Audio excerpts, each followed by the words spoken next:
काय सांगाल? अंमळनेरमध्ये शिक्षण क्षेत्रामध्ये 7 शाळांमध्ये कोट्यावधी रुपयांचा घोटाळा झाल्याचं सांगण्यात येत आहे. तशा पद्धतीचे आरोप आणि ज्यांच्यावर अन्याय झाला ते लोक समोर आलेले. पत्रकार परिषदेत त्यांनी म्हटलेलं आहे शरद शिंदे नामक व्यक्तीने हे सगळं केल्याचे सांगितलं. या आरोप करणे आणि आरोप सिद्ध होणे याच्यामध्ये फरक आहे, पण तरीसुद्धा कोणी तक्रार केली असेल तर जिल्हा प्रशासनाच्या माध्यमातून त्याची चौकशी करण्यात येईल आणि जिल्हाधिकाऱ्यांना त्याचप्रमाणे जिल्हा शिक्षणाधिकाऱ्यांना आदेश देण्यात येतील आणि जर त्या ठिकाणी कोणी दोषी असेल आणि शिक्षण संस्थेमध्ये अशा पद्धतीचे गैरव्यवहार करत असेल तर त्यांच्यावर कारवाई करण्यात येईल.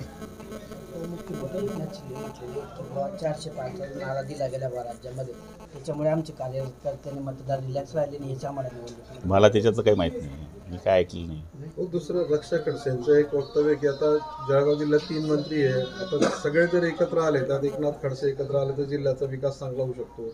गिरीश महाजन आणि एकनाथ खडसेंसाठी सुद्धा त्या तडजोडीसाठी प्रयत्न करणार. चांगली गोष्ट आहे, त्यांनी प्रयत्न करावे आणि दोघांना एकत्र करावं.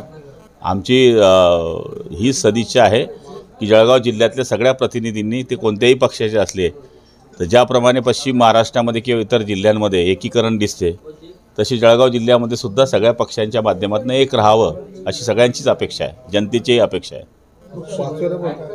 पाचोऱ्यामध्ये चित्र मात्र थोडंसं एक वेगळं बघायला मिळते. महायुतीतले 2 घटक आहेत, आमदार किशोरप्पा पाटील आहेत, दुसरीकडे अमोल शिंदे आहेत. यांच्यामध्ये मात्र एक रस्सीखेच आरोप प्रत्यारोप होताना पाहायला मिळतो. दोघे म्हणतात मीच उमेदवार.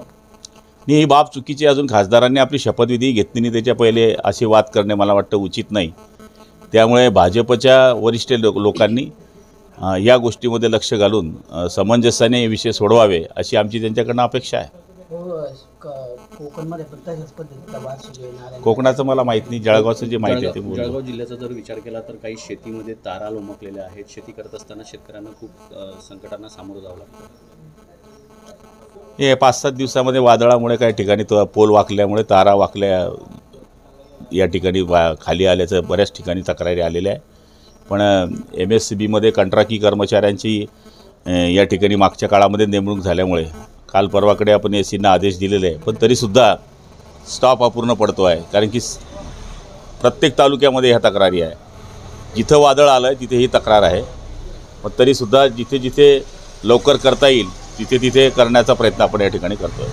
अधिवेशनापूर्वी मंत्री फेरबदल होते, मंत्र्यांना प्रमोशन मिळाले, काही मंत्र्यांचं खातेवाटपात फेरबदल केलं जाणार आहे, त्याच्यामध्ये मराठा मंत्री वापरला जाणार. मला काहीच माहीत नाही बाबा त्याच्यामध्ये. मी पण पेपरात वाचलं आहे.